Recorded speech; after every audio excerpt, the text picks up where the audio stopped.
Hi, everybody. I'm with Stacey, a Black Mesa student, and today we will be working on an exercise to understand financial statements. And Stacey, we named a company after you, hypothetical. It's called Stacey Co.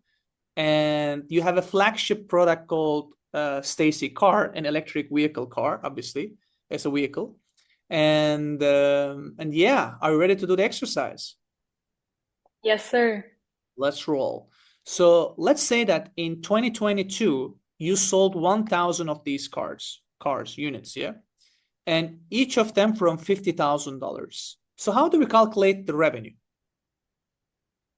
So in order to get the revenue, we actually need to take the price, which is 15,000, and then multiply it by the volume, which is 1,000. Correct. So we can quickly do that, on the Excel here. So, wow, you generated $50 million revenue. Good for you. But does that mean this is profit? Oh no, we're not even close. You're not even close. Okay, so there's something with COGS under the revenue line. What does that stand for? What is it? So COGS stands for cost of goods sold. Hmm? And what's included in this cost? It says cost of goods. What does that mean? Okay, so it does include three main things, which are purchasing the raw material, producing the material, and shipping the product. Okay, so ultimately it's about, having the finished good, the whole process of like Yes, raw material, correct. packaging materials, and, logistics of it and the shipping of it and the producing, Yeah. assembling and producing and all that stuff. All right, and let's assume that the cost of goods was $20 million, okay? What what's that gonna leave us with in terms of gross profit? It's gonna leave us with the 30 million, actually. Correct. So you subtract 20 from 50. All right. Correct. And are we done? Are we taking the rest to the bank? Is it over? Nope. Okay, but we're getting close this time, right? So, all right, the Yeah. next one is something called OPEX. It's a fancy word, but what does it stand for? It actually stands for operating expenses. Okay, but why do we have another line of expense? We already have COGS. So what does that include? Like what's included in the OPEX? So it does include the employee salaries, the Hmm. bills, the machinery, R&D, which stands for research and development, Hmm. Hmm. marketing costs, Marketing, advertising. which, That's correct. Okay. yes, yes, that's Okay, correct. that's good enough for now. So, but you mentioned R&D. Like, what's included in R&D, for example? Okay, so it does include new innovations Mm-hmm. which are produced in the lab. It depends from the product that you have. If you have a brand that is based on the skincare, then is it produced and innovated in the lab to make it even better and to grow your sales, basically. What if it's a new electric car? Since we're talking about electric, you came up with this latest technology. It's not done in a lab, right? So it's done in I don't know, warehouse or somewhere. Correct. But who does it? Like, what other expenses are included in R&D? So this works is mainly made by engineers, Okay, so specific engineers, like specialized engineers, when it specific comes to. engineers. So you want Correct. their salaries in R&D. Yes. What about the day-to-day engineers that do the day-to-day work or works on the main core product? Are they included in R&D or they're included in other expenses?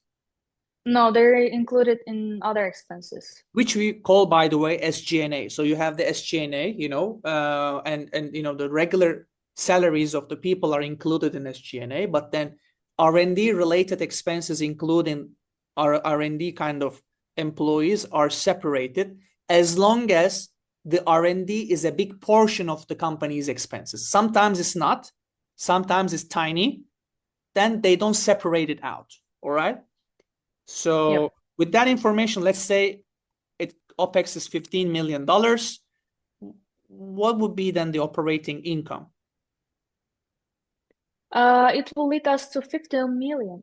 Correct. What's a different name other than income?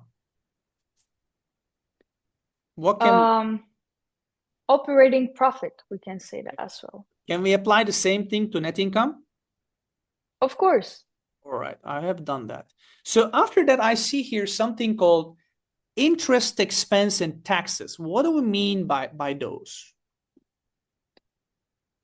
So interest expenses and taxes actually include interest expense, which are monthly installments, companies that pay the corporate loan to the banks as a business. Okay, so they take a loan and in return they pay this loan, right? Yes, yes. Okay. All right. And taxes paid to whom? To the government. Obviously. All right. So let's say this is $5 million and we're left with net income of 10 million, right? 10 million. Yes, sir. So is that the final money that we can say after all the operation expenses, all the COGS, what's left over basically, right? As a profit. Yeah, that is the final. That's done. All right. So why don't we now calculate what I like to call contributions, right? And let's start with revenue. Can we say revenue is 100% of the pie? Of course.